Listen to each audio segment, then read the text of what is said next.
বন্ধুরা, আজকের গল্পটা এমন এক বনের কথা যেখানে পশু পাখিরা শুধু খেলাধুলা আর আনন্দে মেতে থাকত।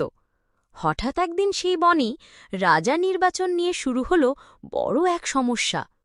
কি হবে নতুন রাজা? কে দেখবে সবার সুখ দুঃখ?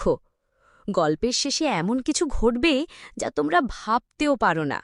তাহলে চলো শুরু করি আজকের রোমাঞ্চকর গল্প, বনের নতুন রাজা। অনেক দূরের এক ঘন সবুজ বন। এখানে বাঘ, শেয়াল, হরিণ, হাতি, কাঠবিলালি আর অসংখ্য পাখি মিলে আনন্দে বাস করত। কিন্তু হঠাৎ করেই পুরনো রাজা বাঘ অসুস্থ হয়ে পড়ল। সবাই চিন্তিত হয়ে পড়ল, এখন কে দেখবে পুরো বনের দায়িত্ব? সব পশু পাখিরা জড়ো হল বড় এক বটগাছের নিচে। তাদের মধ্যে উত্তেজনা, ভয় আর কৌতূহল। শোনো সবাই, এখন এমন একজন দরকার যিনি বুদ্ধিমান, সাহসী আর সবাইকে একসাথে রাখতে পারবেন। রাজা তো হাওয়া থেকে নামবে না, আমাদের মধ্যে থেকেই কাউকে ঠিক করতে হবে। ঠিক বলছ শেয়াল ভাই, তবে তুমি নিজেই তো রাজা হতে চাও না তো? আহা, না না, আমি তো শুধু বললাম সবাই মিলে সিদ্ধান্ত নিলেই ভালো হয়। ভোটের মাধ্যমে ঠিক করব। সব পশু পাখি মাথা নেড়ে রাজি হল। শুরু হল ভোটের প্রস্তুতি। শেয়াল তার বুদ্ধি দিয়ে সবার মাঝে বলে বেড়াল, আমি অনেক অভিজ্ঞ, আমাকে ভোট দাও। হরিণ বলল, আমি শান্তিপ্রিয়, আমি রাজা হলে কারো ক্ষতি হবে না। হাতি বলল, আমি শক্তিশালী, বিপদে আমি সবার আগে এগিয়ে আসব। বন জুড়ে শুরু হল হইচই।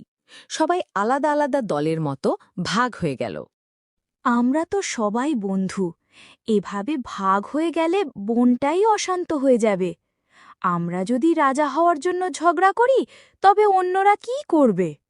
কথাটা ঠিক বলেছ হরিণ ভাই, কিন্তু সমাধান কি?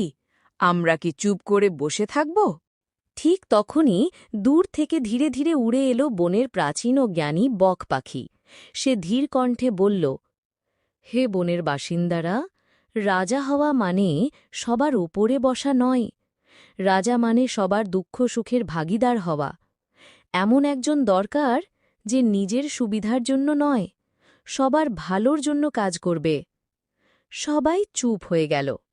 কেমন যেন মনে হল তারা এতক্ষণ নিজেদের নিয়েই বেশি ভাবছিল। এখন তারা বুঝল রাজা হওয়া মানে সম্মান আর দায়িত্ব। তাহলে আমাদের মধ্যে হাতিভাই সবচেয়ে ভালো। উনি শুধু শক্তিশালী নন, দয়ালুও। বিপদে তিনি সবার পাশে থাকেন। হ্যাঁ, আমি একমত। হাতি ভাই, আপনি রাজা হন, আমরা সবাই আপনাকে সম্মান করি। সবাই হাতি ভাইকে রাজা হিসেবে স্বীকৃতি দিল। হাতি নম্রস্বরে বলল, আমি কারও উপরে রাজত্ব করতে চাই না। আমি চাই সবাই মিলে সুখে শান্তিতে বাস করি।